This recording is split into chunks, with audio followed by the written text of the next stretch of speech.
নমস্কার সবাইকে, সবাই কেমন আছেন? আমি তৃষ্ণা আপনাদের জন্য নিয়ে আসছি নতুন একটা রেসিপি। তো আমি আজকে লাউ চচ্চড়া করে দেখাবো আপনাদের সাথে, কিভাবে রান্না করি সেটা তোমাদের সাথে শেয়ার করব। কড়াইতে আমি তেল গরম করতে বসিয়ে দিয়েছি। এখন এর মধ্যে আমি দিয়ে দেবো একটা শুকনো মরিচ, একটা তেজপাতা, দিয়ে দেব গোটা জিরা, শুকনো মরিচ আর তেজপাতাটাকে একটু ভেজে নেব।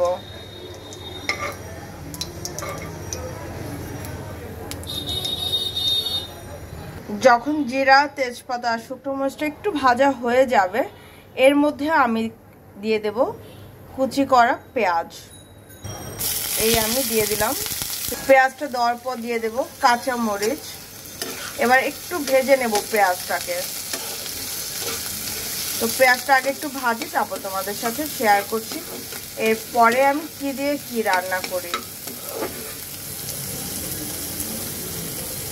পেঁয়াজটা ভাজা হয়ে গেলে আমি এখানে মুসুরির ডাল ভিজিয়ে রেখেছিলাম 5 থেকে 10 মিনিট। তারপর আমি এটাকে সুন্দর করে ধুয়ে রেখে দিয়েছি। আমি পেঁয়াজটা ভাজা হলে ডালটাকে দিয়ে দেব।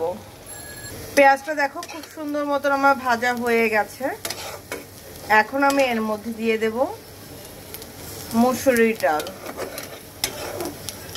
তোমরা চাইলে মটর ডালও দিতে পারো, বা যখন নিরামিষ খাবে, নিরামিষভাবে রান্না করতে চাও, তখন তোমরা পেঁয়াজের জায়গায় পাঁচফোড়নও ব্যবহার করতে পারো। ঠিক আছে,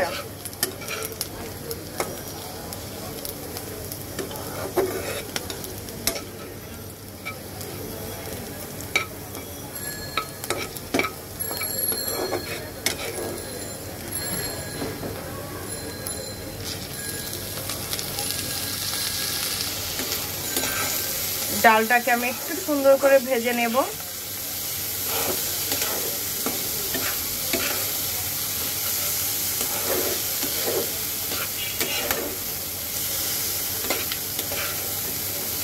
ডালটা একটু ভাজা হলে আমি কিন্তু এর মধ্যে লাউও দিয়ে দেব।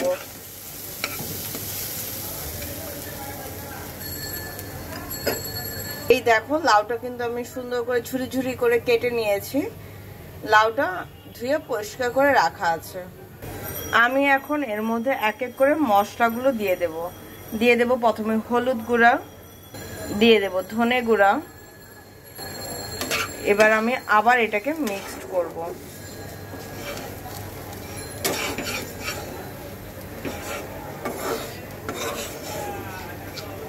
আমি ডালটাকে আর 2 থেকে 3 মিনিট একটু ভেজে নেব।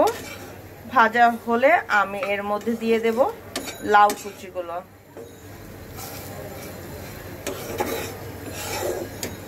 এটা একটু হোক। দেখো, আমি কিন্তু ডালটাকে খুব সুন্দর মতন ভেজে নিয়েছি। এখন আমি এর মধ্যে দিয়ে দেব লাউ কুচি।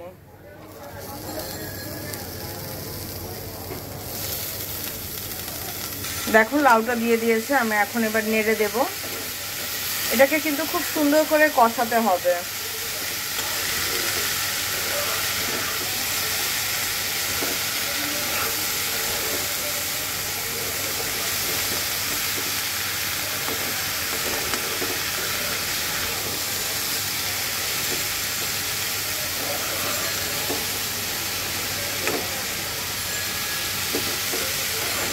আর এর মধ্যে আমি এখন দিয়ে দেব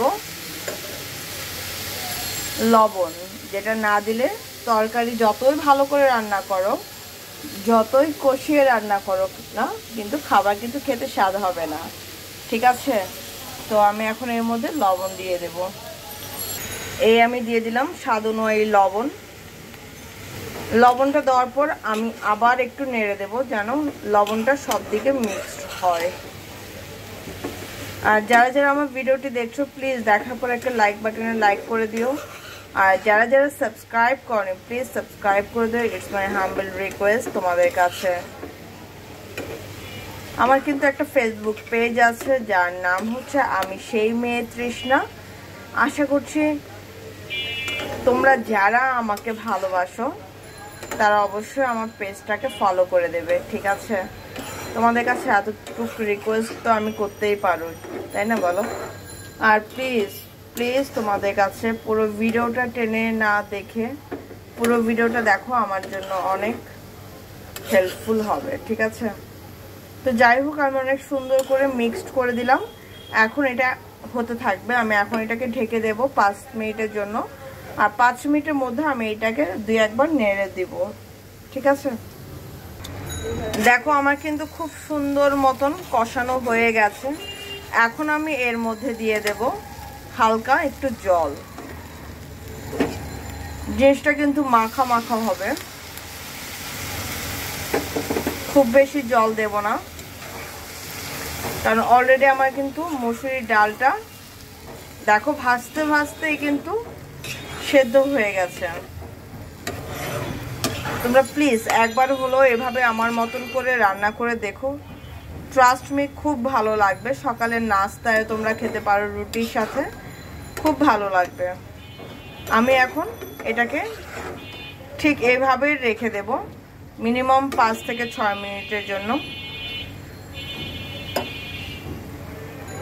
দেখো আমার ঝোলে বলক চলে আসছে, ঝোল তো না, মানে তরকারিটা বলক চলে আসছে। এখন এই পর্যায়ে আমি দিয়ে দেব জিরার গুঁড়া। এইবার আমি একটু নেড়ে দেব এটাকে, কিন্তু আমি এখন আর ঢাকবো না, জাস্ট এভাবেই থাকবে। আমি আরেকটু টানাবো, ঠিক আছে? মানে জিনিসটা হবে কি, শুকনো না ভেজাও না, মানে ভাত খাওয়া যাবে বা রুটি খাওয়া যাবে, কারণ এত শুকনো জিনিস তো রুটি খাওয়া যায় না। একটু ভেজা ভেজা থাকলে ভালো লাগে, তাই না বলো? তো এটা একটু হোক, হওয়ার পর আমি তোমাদের সাথে লাস্ট ফিনিশিংটা দেখাচ্ছি। যারা একটু মিষ্টি খেতে পছন্দ করো তারা কিন্তু এর মধ্যে 1 চিমটি মিষ্টি দিতে পারো। আমাদের বাসায় কেউ মিষ্টি খাওয়াটা প্রেফার করে না, আমি পছন্দ করি না, আমার মাও খায় না, তো এই জন্য আমি এর মধ্যে কোনো প্রকার চিনি দিলাম না। তোমরা যদি চাও তো তোমরা দিতে পারো।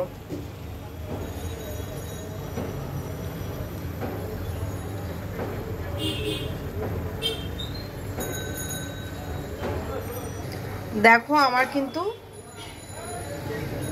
হয়ে গেছে, আমি এখন এটাকে নামিয়ে নেব। তো আমি এটাকে নামানোর পর তোমাদের সাথে এর ফাইনাল লুকটা শেয়ার করছি। কেমন হয়েছে অবশ্যই কিন্তু কমেন্টস বক্সে জানাতে ভুলবে না। তোমাদের কমেন্টস বক্স কিন্তু আমি যখনই 1 মিনিট সময় পেলে 1 মিনিটে ধুমধাম করে দেখি যে কোন কোন দিদি ভাই দাদা ভাইরা আমাকে মেসেজ করলো, ঠিক আছে, বা কমেন্টস করলো। তোমাদের এই সাপোর্টটা আমার খুবই দরকার, প্লিজ সাপোর্ট মি। তো চলো আমি এখন এটাকে নামিয়ে নিই, নামানোর পর তোমাদের সাথে ফাইনাল লুকটা শেয়ার করছি। এই হচ্ছে আমার ফাইনাল লুক। দেখতে কেমন হয়েছে অবশ্যই কিন্তু জানাতে ভুলবে না। দেখো একবার ধোয়া উঠছে, আশা করছি তোমাদের কাছে খেতে ভালো লাগবে, কারণ আমার কাছে খেতে কিন্তু দুর্দান্ত লেগেছে। তো শুধু আমার ভালো লাগলে তো হবে না, কারণ আমি রান্নাটা করি তোমাদের সবাইকে দেখানোর জন্য, ভালোবেসে দেখাই, ভালোবেসে রান্না করি, তো তোমাদেরও ভালো লাগতে হবে। আর ভালো কিভাবে লাগবে বলো তো? তোমরা যদি না রান্না করো আমার মতন করে, আমি ভালো রান্না করলাম না খারাপ রান্না করলাম, তোমরা তো কিছুই বুঝতে পারবে না, তাই না বলো? তো ঠিক আছে, সবাই ভালো থেকো, সুস্থ থেকো, আমার জন্য মন ভরে কি করবে বলো তো, মন ভরে আশীর্বাদ করবে, ঠিক আছে? আর যেসব দাদা ভাইরা দিদি ভাইরা আমাকে কমেন্টস করছো তাদের আমি ধন্যবাদ দিয়ে ছোট করব না, তারা আমার জন্য কি বলবো অনেক কিছু, থ্যাংক ইউ তাদের, থ্যাংক ইউ। তারপর বলতে না বলেও পারা যায় না, থ্যাংক ইউ তাদেরকে আমাকে এতটা ভালোবাসার জন্য, এতটা সাপোর্ট করার জন্য। তো আজকের জন্য এতটুকুই, সবাই ভালো থেকো, সুস্থ থেকো, ঠিক আছে?